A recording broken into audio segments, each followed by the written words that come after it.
At the bottom, Quaid has an early 2.5 Tetris lead. Doge has a drought, and he's not in a good position to burn. He's got to build up that middle, and oh no. He's going to need some creativity and some luck. Oh man, up high for both players on top game. Oh goodness, I see the Asian.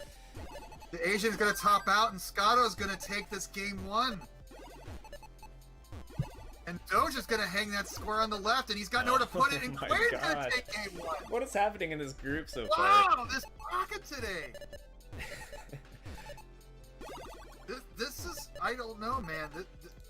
TWO, that's what it is. That's totally what it is. The black and white. This is insane, folks. Yeah, so many early top outs in the last, all these recent sets within Group D. It's pretty crazy. Yeah, and it's not, deep breath. Normally I'd be a little down on this, but I'm having fun with these. This is fun. We're going for the CTWC group speed run here. Yeah.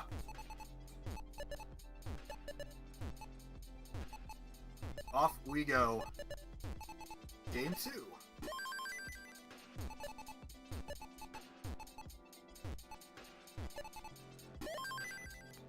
It's always fun to see how these players deal with E or S openings and what they do to tuck underneath them. Do they let it linger? Do they build on top of it? I mean, I try to incorporate this into my game and it doesn't help, but it's still fun to watch. Yeah, it's probably best usually to just lay it horizontally, but I guess you could, depending on how you want to play, you could also, it might depend on your opening piece. My strat is to hold in A, B, select, and start, let I get that start, and then restart. I don't know if it's how particularly effective that is in tournament play, but works wonders at home. The Asian, again, with a little cheese in a bad spot, that's going to cost him a few burn lines here. Scotto's ahead, Tetris in a half early on. Quaid's in trouble. And since he's a DAS player, he's going to have to get something over the right, and it's going to be interesting. Can he get the line piece, and can he get it over? Alright. Nice. That's good burn down. And he's still in the lead by a half Tetris, so Doge is going to take the half Tetris lead up. He's only ahead 1,500 points, so despite all that early danger, Quaid's riding high, ready to go. TWO full life. Up top, half Tetris lead for DeAsian. Normally I'd say, oh, boring level 18 clean play, but after the past few games, I'm riveted. I want to make sure they can maintain this. And Doge has got an interesting build. He's keeping his right side higher than his left. And that's going to require an awful lot of burns to get that down back into scoring position. Quaid's got a golden opportunity to expand his lead, and he's going to get one Tetris here. He's now up 43,000 points. Mm-hmm. Yeah, it's a pretty good idea sometimes to fill out the right, like we just saw from Doge, because he probably didn't want to, like, create poor board health, and if you just force the right like that, you can take the burns and just navigate back to the right like he did, rather than force bad parity, and it could always end up worse. Yeah. He did do it only about halfway up the screen, as opposed to being all the way up the screen and dealing in that Tetris 99 situation.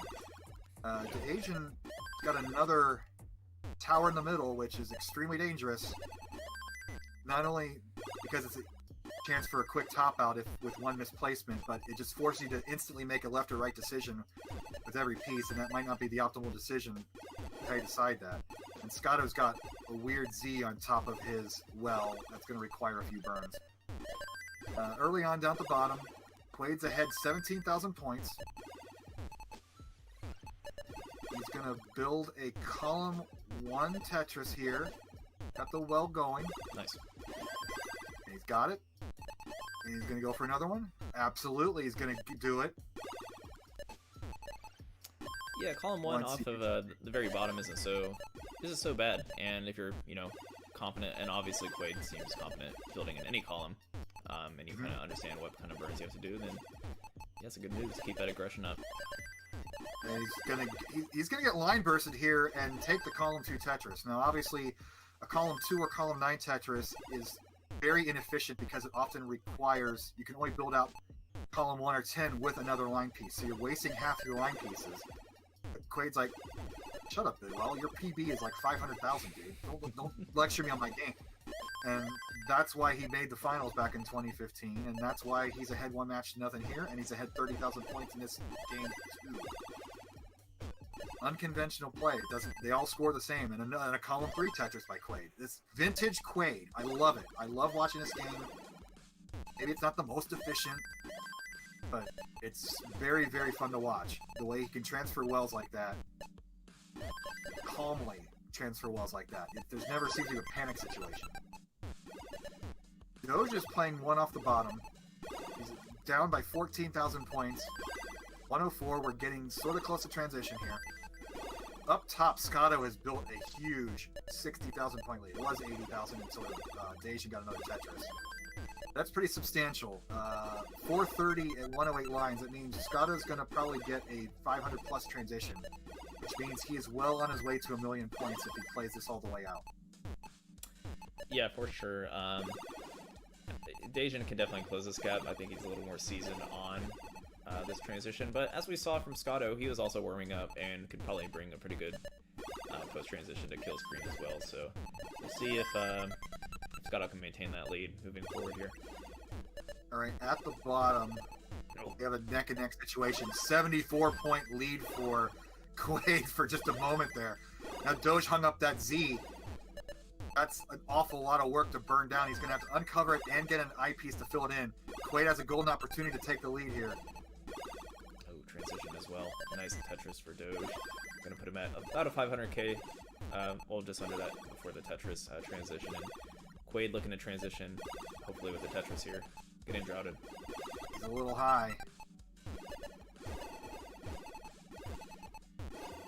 No, not good pieces. Coming in and out here. Quaid's in the center. He's in trouble.